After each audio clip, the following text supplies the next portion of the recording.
Olá, tudo bem? Hoje vamos falar um pouco de força de vontade. Muitas pessoas acreditam que simplesmente não têm capacidade para dar andamento aos projetos, que não têm força de vontade para conseguir. Mas será que é falta de força de vontade mesmo?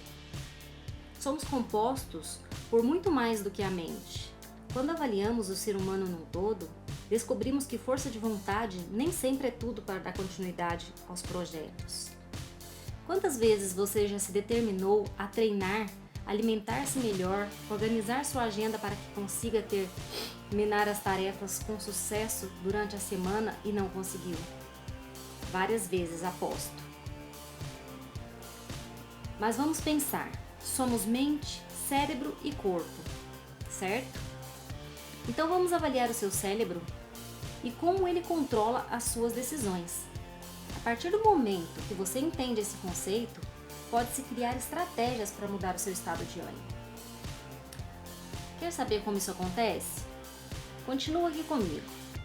Eu vou te tirar dessa angústia de achar que você não é capaz ou que é preguiçoso. Vamos lá.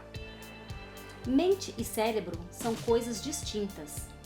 E seu cérebro é um órgão que produz uma série de hormônios e envia para o seu corpo.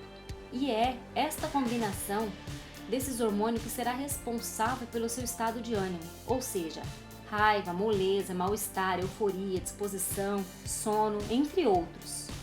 Vou te dar um exemplo. Se você tem um estresse muito grande, seu nível de cortisol aumenta e, em consequência, cai sua melatonina, que é o hormônio responsável por sono reparador. O cortisol alto no sangue pode originar uma série de sintomas negativos no seu corpo. Um deles é o aumento de peso. Mas o que você tem que pensar é que uma coisa puxa a outra. E não somos movidos apenas por nossa força de vontade. O hormônio responsável pela nossa força de vontade é a dopamina. Este hormônio é produzido no seu cérebro e ele está associado à sensação de bem-estar e também faz o seu controle motor do seu corpo.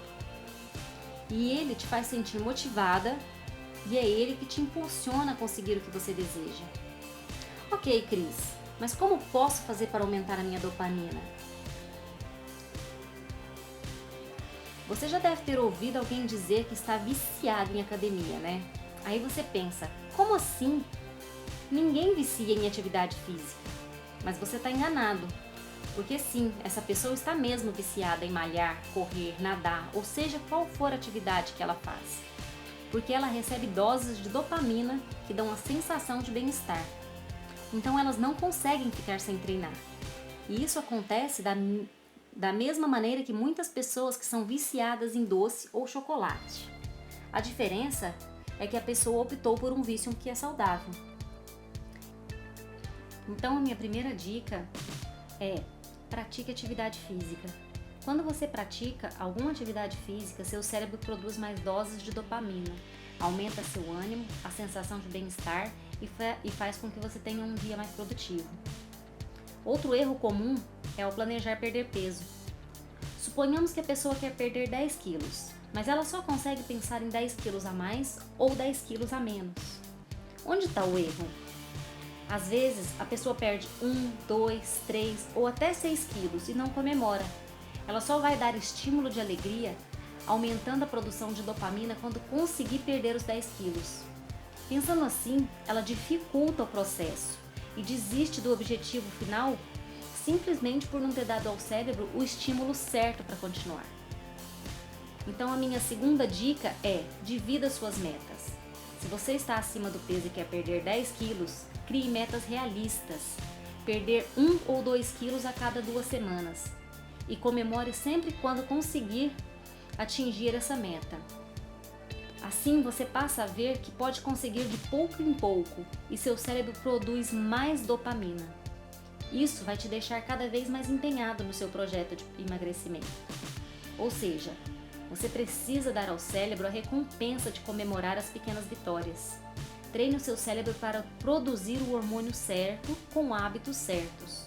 Produzir dopamina comendo errado, assistindo TV ou ficando horas no celular não vai te levar a ter o corpo que deseja e muito menos o estilo de vida que você precisa. Se você refletir sobre tudo que eu falei até aqui, vai aprender que não é a sua mente que é fraca, ou que você não tem força de vontade, mas vai perceber que só está dando ao seu cérebro estímulos errados.